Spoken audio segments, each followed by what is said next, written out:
हाय दोस्तों, नमस्कार नमस्कार आप सभी को। करियर पॉइंट के इस प्लेटफॉर्म से आप सभी का स्वागत है। और दोस्तों, कल तक हम लोगों ने यह देखने का प्रयास किया था कि प्रकाश का अपवर्तन की घटना क्या है। ओके, और उसके पश्चात हम लोगों ने यह देखा था कि प्रकाश के अपवर्तन के कौन कौन से मुख्य नियम हैं, ठीक है। और उसमें ही हम लोगों ने देखा था स्नेल का नियम। ओके, और स्नेल के नियम में हम लोगों ने देखा था कि किस प्रकार से किसी विशिष्ट माध्यम और किसी विशेष रंग के लिए आपतन कोण की ज्या और अपवर्तन कोण की ज्या हमेशा एक नियतांक होता है, ठीक है। और उसके पश्चात हम लोगों का मतलब प्रयास यही रहेगा कि इसके दिशा में आगे उसी को आगे बढ़ाते हुए मैंने आज का टॉपिक रखा हुआ है सापेक्ष और निरपेक्ष अपवर्तनांक। क्योंकि दोस्तों, जो आप लोगों ने स्नेल का नियम पढ़ा था कल, ओके, उस स्नेल के नियम में जो नियतांक आता है, ठीक है, sine i by sine r, तो उसका क्या महत्व होता है उसको हम लोग देखने का प्रयास करेंगे। क्योंकि स्नेल का जो नियम है वह बहुत ही महत्वपूर्ण नियम है फिजिक्स में। उसे हम लोग यदि अच्छे बातें से समझ पाते हैं तो उसका हमारे दैनिक जीवन में बहुत ही अधिक और बड़े बड़े अनुप्रयोग है, ठीक है। तो उसे हम लोग देखने का यहाँ पे प्रयास करते हैं। ओके दोस्तों, चलिए आज का हमारा टॉपिक क्या है, तो सापेक्ष और निरपेक्ष अपवर्तनांक। निरपेक्ष अपवर्तनांक, ठीक है दोस्तों। आइए आगे बढ़ते हैं हम लोग। दोस्तों देखिए, कल आप लोगों ने स्नेल के नियम में क्या देखा था कि जो आपतन कोण की ज्या साइन आई एवं अपवर्तन कोण की ज्या साइन आर है, उसका अनुपात हमेशा एक नियतांक होता है, ठीक है। अर्थात मैंने लिखा हुआ था क्या, sine i by sine r बराबर के, यही ना लिखा था मैंने कल। अब दोस्तों यहाँ पे देखिए, यदि अपवर्तनांक की हम लोग बात करते हैं तो के भले ही यहाँ पे नियतांक है, लेकिन सबसे उचित क्या लिखना होता है, सबसे उचित जो होगा यहाँ पे लिखना वह हो जाएगा म्यू, ठीक है। म्यू के विषय में भी आप सभी जानते हैं, ठीक है। यह यहाँ पे जो है वह किसको डिनोट करेगा, तो अपवर्तनांक को डिनोट करेगा। वह किसके लिए, तो किसी विशेष रंग और विशिष्ट माध्यम के लिए उसके अपवर्तनांक को डिनोट करेगा, यानी ठीक है। अब यहाँ पे देखिए रहस्य क्या है। यदि हम कोई दो माध्यम लेते हैं और उसका यह विभाजक रेखा है, जब कोई यहाँ पे प्रकाशीय किरण आपतित होता है। अब दोस्तों देखिए, मान लीजिए कि इसको 1 कर देते हैं और ये 2 कर देते हैं। यहाँ पे सघन और विरल से हमारा कोई ताल्लुकात ही नहीं है। क्या कहा मैंने, यहाँ पे सघन एवं विरल से हमें कोई ताल्लुकात ही नहीं है। बस यहाँ पे हमको माध्यम 1 एवं 2 ऐसे करके नंबरिंग कर देना है। यह विरल भी हो सकता है या सघन भी हो सकता है, और यह भी विरल भी हो सकता है और सघन भी हो सकता है। परंतु यहाँ पे जो भी होगा एक दूसरे के विपरीत होगा। अर्थात एक विरल होगा तो दूसरा सघन होगा, जो दूसरा विरल होगा तो पहला सघन होगा, ठीक है दोस्तों। तो यहाँ पे आप लोग ध्यान दीजिएगा। अब देखिए, यहाँ पे मान लीजिए कि कोई प्रकाशीय किरण माध्यम 1 से होते हुए माध्यम 2 में प्रवेश करती है, तो होता क्या है कि वह अभिलंब से या तो दूर भागेगी या नजदीक, कंडीशन यहाँ पे बनते हैं। तो यहाँ पे दोस्तों मान लीजिए कि कोई एक ही बनाते हैं, जैसे 1 जो है वह विरल है, 2 जो है सघन है। यह अभिलंब की तरफ झुक रही है, यानी यहाँ पे इसका अपवर्तन हो रहा है। क्या कहा मैंने, यह जो प्रकाशीय किरण यहाँ पे आपतित हुई है, यहाँ पे इसका अपवर्तन है।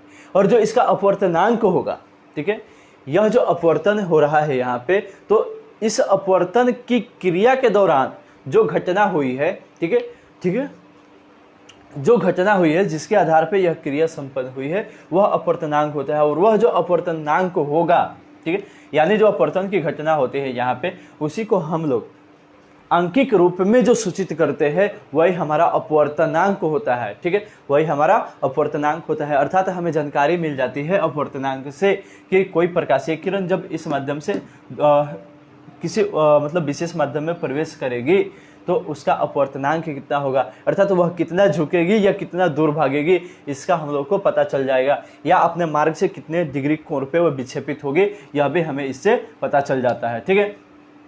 तो अर्थात इसी को ज्ञात करने की जो घटना है, ठीक है, यही जो ज्ञात करना होता है वही हमारा अपवर्तनांक होता है, ठीक है। और वही जो अपवर्तनांक होता है उसे म्यू से डिनोट करते हैं और म्यू बराबर sine i by sine r होता है। तो यहाँ पे देखिए, यदि माध्यम 1m2 की चर्चा की जाए तो 1 से यदि 2 में जा रही है तो यहाँ पे लिखा जाएगा 1m2, यानी इस प्रकार से इसे दर्शाया जाएगा।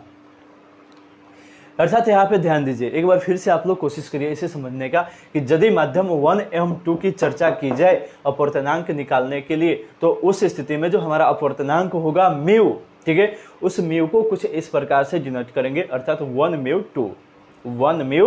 2, और वही जो 1 म्यू 2 का मान होगा वह साइन आई बाई साइन होगा।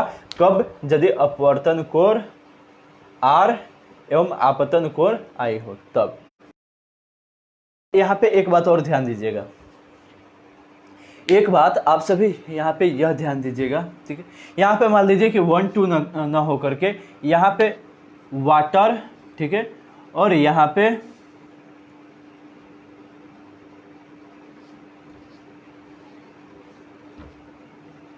एयर है, ठीक है, यह ऊपर में है संरचना सही रहेगा, ठीक है, क्योंकि अभिलंब की तरफ हम लोग झुकाए हुए हैं, तो यहाँ पे वाटर ही ले लेते हैं, ठीक है, क्या लेते हैं? वाटर। अब यदि यहाँ पे माध्यम एयर एवं वाटर हो जाता है तो हम लोग अब म्यू को क्या करेंगे? इस प्रकार से डिनोट करेंगे, अर्थात ए म्यू डब्ल्यू, ठीक है। तो इसे देखिए अब पढ़ते कैसे है, ठीक है, यह तो मैंने सिर्फ समझाया कि कैसे उसको डिनोट करते हैं, कैसे उस अपवर्तनांक को सूचित करते हैं, परंतु देखिए अब यहाँ पे हम इसको बोलेंगे कैसे। अब यहाँ पे जब बोलने की घटना होगी, जब बोलने की बारी आएगी, तो हम लोग कहेंगे कि माध्यम ए के सापेक्ष, माध्यम ए के सापेक्ष W का अपवर्तनांक।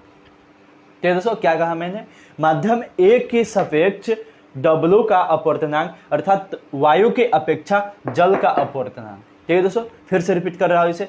जब किसी ए माध्यम से W माध्यम में कोई प्रकाशीय किरण प्रवेश करती है तो जो उसके अपवर्तनांक होगा, जो उसका अपवर्तनांक होगा उसे हम लोग सापेक्ष अपवर्तनांक बोलेंगे, ठीक है, और उसे हम लोग ए म्यू डब्ल्यू द्वारा सूचित करेंगे। ओके, और उसे हम लोग पढ़ेंगे कि यह जो है अपवर्तनांक जो है वह माध्यम ए की अपेक्षा W का अपवर्तनांक है, अर्थात वह वायु के अपेक्षा जल का अपवर्तनांक है। ओके दोस्तों, यानी जब भी किसी दो माध्यम की चर्चा होगी, जब भी किसी दो माध्यम की चर्चा होगी निर्वात को छोड़ करके, ठीक है दोस्तों, फिर से रिपीट कर रहा हूं कि निर्वात को छोड़ करके जब भी किसी दो माध्यम की चर्चा होगी वहां पे, और तब अपवर्तनांक पूछा जाएगा, तो वहां पे जो अपवर्तनांक हमारा निकलेगा वह सापेक्ष अपवर्तनांक होगा, अर्थात वह जरूर किसी न किसी एक माध्यम की अपेक्षा दूसरे माध्यम का अपवर्तनांक पेश करेगा, ठीक है, यानी उसे प्रदर्शित करेगा।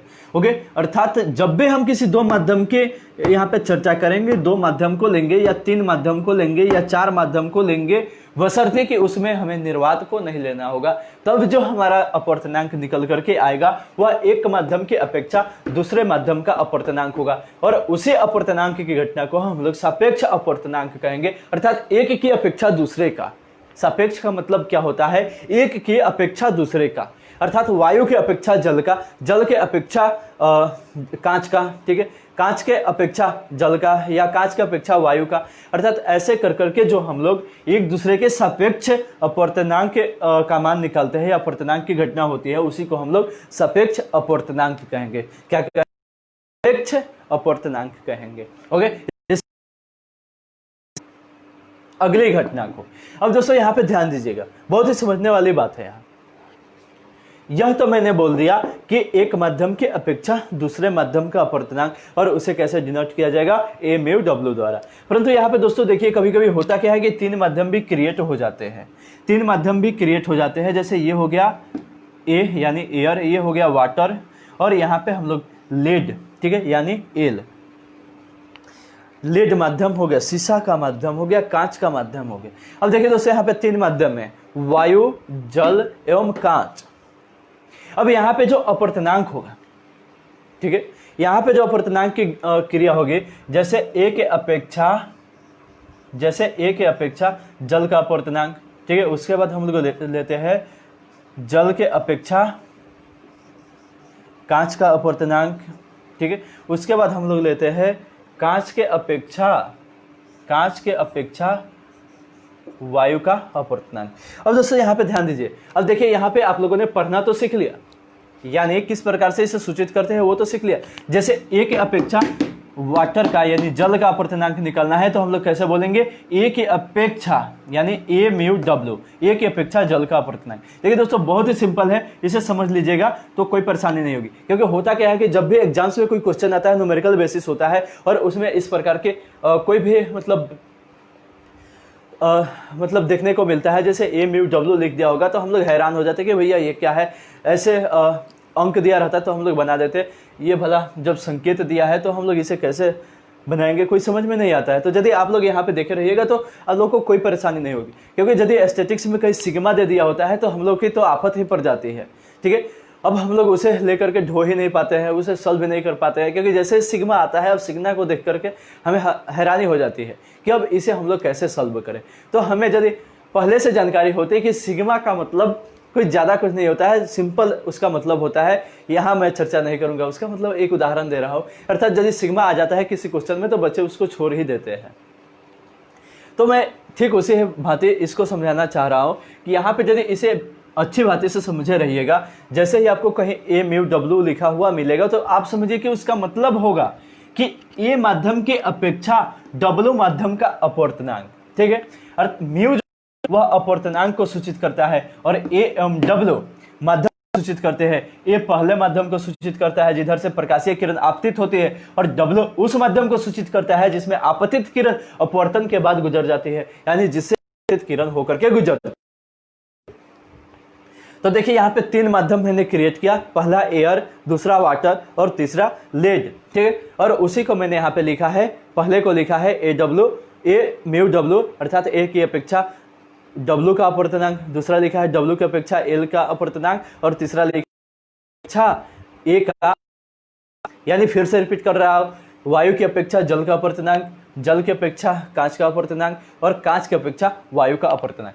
अब हमारा नियम कहता क्या है, ठीक है, यह सापेक्षता का जो नियम कि यदि कोई 3 माध्यम हो, यदि कोई 3 माध्यम हो और तीनों माध्यम से कोई एक निश्चित प्रकार का वर्ण, ठीक है, एक विशेष वर्ण, एक विशेष कलर वाला वर्ण उस माध्यम से होकर के गुजर रहा है, तो उसे 3 बार 3 माध्यम से होकर के गुजरनी पड़ेगी। ठीक है, यानी पहले तो वायु से होकर के गुजरेगा, फिर वह कांच से, जल से, फिर वह कांच से, अर्थात यहाँ 2 बार अपवर्तन की घटना होगी। क्या होगी, यहाँ 2 बार अपवर्तन की घटना होगी, और यदि वही माध्यम फिर से पुनः मिला हुआ हो तो यहाँ पे देखिए समझने वाली बात क्या है। अब यहाँ पे यह नियम कहता क्या है कि तीनों माध्यमों का जो अपूर्णांक होगा एक दूसरे के सापेक्ष, तीनों माध्यमों का जो अपूर्णांक होगा एक दूसरे के सापेक्ष, उन तीनों माध्यमों के अपूर्णांक का जो गुणनफल होगा वह 1 के बराबर होगा। अर्थात उन तीनों माध्यमों का जो अपूर्णांक होगा एक दूसरे के सापेक्ष, उन्हीं का गुणनफल 1 के बराबर होगा। अब दोस्तों देखिए यहाँ पे हमें बहुत ही महत्वपूर्ण और इम्पोर्टेंट व्यंजक प्राप्त हो जाता है, बहुत ही महत्वपूर्ण फार्मूला प्राप्त हो जाता है। वह क्यों, क्योंकि एग्जाम्स में जब ऐसा क्वेश्चन आएगा कि किसी 2 माध्यम का अपूर्णांक दे दिया रहेगा और कहा जाएगा कि 3 माध्यम क्रिएट किया गया है जिसमें से कोई विशेष वर्ण होकर के गुजर रहा है, और यहाँ पे 2 को दिया गया है, तो आप तीसरे माध्यम का अपूर्णांक निकाल दीजिए। ठीक है, पहले माध्यम के सापेक्ष। तो यहाँ पे करना क्या पड़ेगा कि अब आपको ज्यादा कुछ नहीं करना है, जैसे पूछेगा कि पहले माध्यम की अपेक्षा दूसरे माध्यम का अपूर्णांक निकालिए, और 2 माध्यम का अपूर्णांक पहले से दिया रहेगा, तो आप लोग करेंगे क्या, ए म्यू डब्ल्यू बराबर कर देंगे 1/w mu L into L mu A. ठीक है, यही हमारा आंसर हो जाएगा। ठीक है, अर्थात 2 अपूर्णांक यदि दिया रहेगा और तीसरा अपूर्णांक पूछेगा हमसे तो डायरेक्ट यही फार्मूला हम लोग अप्लाई कर देंगे, तो हमारा वह क्वेश्चन बन करके तैयार हो जाएगा और उसका हम लोग राइट आंसर प्राप्त कर लेंगे। ओके दोस्तों, अब यहाँ पे देखिए आगे क्या होता है। यह तो रहा सापेक्ष अपूर्णांक की घटना, यह क्या रहा, सापेक्ष अपूर्णांक की घटना। परंतु इससे भी आगे जब हम लोग निकलते हैं तो एक और हमें घटना नजर आती है, और वह क्या है, तो निरपेक्ष अपूर्णांक। अब दोस्तों यहाँ पे ध्यान दीजिए, यहाँ तो मैंने वायु की बात कर दिया, यहाँ पे जल की बात कर दिया, यह तो बहुत ही सिंपल है, इस माध्यम को हम लोग देखे हुए जाने हुए। परंतु जब बात आती है निर्वात की, तो उसमें तो निर्वात से जब होकर के प्रकाशीय किरणें गुजरती है तो उसमें तो कोई उनका विक्षेपण ही नहीं होता है, कोई उनके मार्ग में परिवर्तन ही नहीं होता है, न ही उन्हें कुछ पर्यावरणीय दबाव झेलना पड़ता है, ठीक है, ना तो उन पे कोई गुरुत्वाकर्षण बल का कार्य, गुरुत्वाकर्षण बल का मतलब प्रभाव पड़ता है, अर्थात बिल्कुल फ्री होते हैं वह प्रकाशीय किरण। कहाँ? निर्वात में। तो उस पोजीशन में देखिए क्या होता है, हमें सिर्फ और सिर्फ एक ही माध्यम का अपवर्तनांक निकालना पड़ता है, यानी वहां पे किसी माध्यम के सापेक्ष हम लोग को अपवर्तनांक निकालने की जरूरत नहीं होती है, क्योंकि निर्वात में तो कोई अपवर्तनांक होता ही नहीं है, क्योंकि निर्वात में जो प्रकाशीय चाल होता है उसमें कोई परिवर्तन ही नहीं आता है। हालांकि वायु में भी आने पे उसके मार्ग में परिवर्तन होता है, उसके प्रकाशीय चाल में कुछ परिवर्तन हो जाते हैं, परंतु निर्वात में ऐसा नहीं होता है। अर्थात जब निर्वात के सापेक्ष हम लोग किसी माध्यम का अपवर्तनांक निकालने की कोशिश करेंगे तो यह हमारी बेवकूफ़ी होगी, ठीक है, क्योंकि निर्वात का कोई तो अपना अपवर्तनांक ही नहीं होता है, तो हम लोग वहां पे सापेक्ष की बात कैसे करेंगे। अर्थात वहां पे जिस माध्यम की हम लोग अपवर्तनांक निकालेंगे वह उस माध्यम के लिए निरपेक्ष होगा, अर्थात हम किसी माध्यम की तुलना ही नहीं कर रहे, भले निर्वात की हम लोग बात करेंगे लेकिन उससे हम लोग इस माध्यम की तुलना नहीं करेंगे, क्योंकि निर्वात में तो कोई अपवर्तन की क्रिया ही नहीं होती है, ठीक है। अर्थात जब भी किसी दूसरे माध्यम से किसी मतलब तीसरे माध्यम में प्रकाशीय किरणों के गमन की बात करेंगे तो वहां पे हम लोग सापेक्ष अपवर्तनांक को देखेंगे, परंतु जब निर्वात की चर्चा हो जाती है तो वहां पे हम लोग का जो अपवर्तनांक है वह निरपेक्ष अपवर्तनांक बन जाता है, क्योंकि निर्वात से हम लोग तुलना ही नहीं कर सकते हैं किसी माध्यम की, ठीक है। अब दोस्तों देखिए, अब जो निरपेक्ष अपवर्तनांक निकालने की बात आती है, निरपेक्ष, तो निरपेक्ष अपवर्तनांक का मान हो जाता है CV/Cm। अब दोस्तों इसे ध्यान से समझने का प्रयास कीजिए, बहुत ही महत्वपूर्ण व्यंजक है यह। CV का मतलब होता है, C जो है, इसे ध्यान से समझिएगा, C जो है यह प्रकाश के चाल को व्यक्त करता है, ठीक है।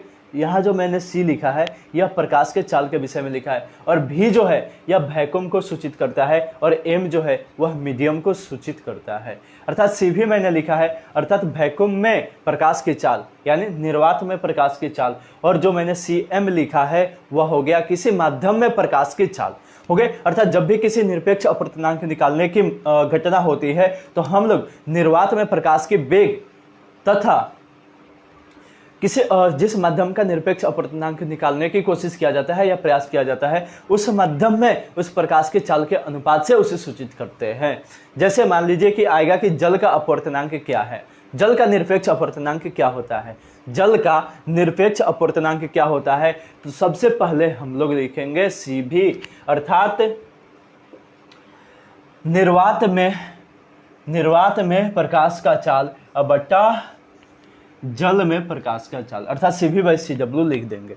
ध्यान से समझिएगा, जब भी हमें मतलब यह क्वेश्चन मिलेगा कि जल का निरपेक्ष अपवर्तनांक क्या होगा, तो सबसे पहले हम लोग लेंगे निर्वात में प्रकाश की चाल बटे वाटर में यानी जल में प्रकाश की चाल। बहुत ही सिंपल है यह, यानी जिस माध्यम का निरपेक्ष अपवर्तनांक निकालने का कहा जाएगा, जिस माध्यम का निरपेक्ष अपवर्तनांक निकालने की बात की जाएगी, वहां पे सिर्फ और सिर्फ हमें क्या जरूरी होगा, उस माध्यम में प्रकाश की जो चाल होगी उसको देखना जरूरी होगा, क्योंकि निर्वात में तो उसे तो हम सभी जानते हैं, और जो हमारा व्यंजक है यहाँ पे वह क्या है, CV/Cm, अर्थात वैक्यूम में यानी निर्वात में प्रकाश की चाल बटे किसी माध्यम में, यानी जिस माध्यम का निरपेक्ष अपवर्तनांक निकालने की बात की जा रही होगी उस माध्यम में प्रकाश की चाल, ठीक है। तो यहाँ पे सिर्फ और सिर्फ हमें किसकी जरूरत होती है, उस माध्यम में प्रकाश की जो चाल होगी उसको प्राप्त करना जरूरी होता है। अब दोस्तों यहाँ पे देखिए, यहाँ पे आप सभी एक बात को देखें, यह तो हम लोगों ने देख लिया निरपेक्ष अपवर्तनांक को निकालना, बहुत ही सिंपल है, अर्थात इसमें किसी माध्यम की तुलना ही नहीं की जानी, अर्थात सिर्फ एक माध्यम रहेगा निरपेक्ष अपवर्तनांक में और उसका अपवर्तनांक निकालने को कहा जाएगा, और वही जो अपवर्तनांक निकलेगा वह क्या होगा, निरपेक्ष अपवर्तनांक होगा। और निरपेक्ष अपवर्तनांक में CV तो हमें पहले से ही मालूम होता है, अर्थात निर्वात में प्रकाश की चाल 3 × 10⁸ मीटर पर सेकेंड, ठीक है दोस्तों। और जो सिर्फ हमें जरूरी होगा वह क्या होगा, उस मीडियम में प्रकाश की चाल को प्राप्त करना है। ठीक है, तो यह बहुत ही सिंपल है, इसे हम लोग देख लेंगे। अब दोस्तों बात यहाँ पे क्या होती है, ठीक है, अब यहाँ पे बात उभर के क्या सामने आती है कि हाँ ठीक है, अब यहाँ पे हम लोगों ने सापेक्ष अपवर्तनांक को तो देख लिया, ठीक है, उसके बाद निरपेक्ष अपवर्तनांक को तो देख लिया, ठीक है, और निरपेक्ष अपवर्तनांक में हम लोगों ने देखा कि CV/CM होता है। अब दोस्तों देखिए, मैंने पहले भी बताया होगा कि जो अपवर्तन की घटना होती है, जो अपवर्तन की घटना होती है उसमें प्रकाशीय वर्णों का जो तरंगदैर्घ्य होता है उसकी प्रकृति पे भी वह निर्भर करता है। ठीक है, वह कैसे, अब देखिए दोस्तों, यदि प्रकाशीय किरणों का जो तरंगदैर्घ्य है वह जिस प्रकाशीय रंग का यानी जिस वर्ण का तरंगदैर्घ्य जो होगा वह सबसे अधिक होगा, उसका अपवर्तनांक क्या होगा, वह कम हो जाएगा। ठीक है, उसका अपवर्तनांक कम हो जाएगा, परंतु जिस वर्ण का तरंगदैर्घ्य जो है वह अधिक रहेगा उसका अपवर्तनांक अधिक जिसका कम रहेगा उसका अपवर्तनांक अधिक हो जाएगा, और जिसका तरंगदैर्घ्य अधिक रहेगा उसका अपवर्तनांक कम हो जाएगा। यही कारण है कि दोस्तों मैंने आप लोगों से यहाँ पे बताया था कि वह प्रकाशीय वर्ण के प्रकृति पर निर्भर करती है, अर्थात यदि यहाँ पे कोई लाल वर्ण का प्रकाश आपतित होता है तो उसका तरंगदैर्घ्य सबसे अधिक होता है, इसी कारण उसका अपवर्तनांक कम हो जाता है। ठीक है दोस्तों, तो इन सभी बातों को हम लोग ध्यान रखेंगे। फिलहाल मैं इस टॉपिक में, ठीक है, इतना ही आप लोगों के साथ डिस्कस करके और आप लोगों से यहाँ पे विदा लेना चाहता हूँ। आगे के वीडियो में हम लोग पुनः एक नई टॉपिक के साथ आप लोगों के साथ मिलेंगे। ठीक है, तब तक के लिए आप सभी से विदा लेता हूँ। धन्यवाद आप सभी को।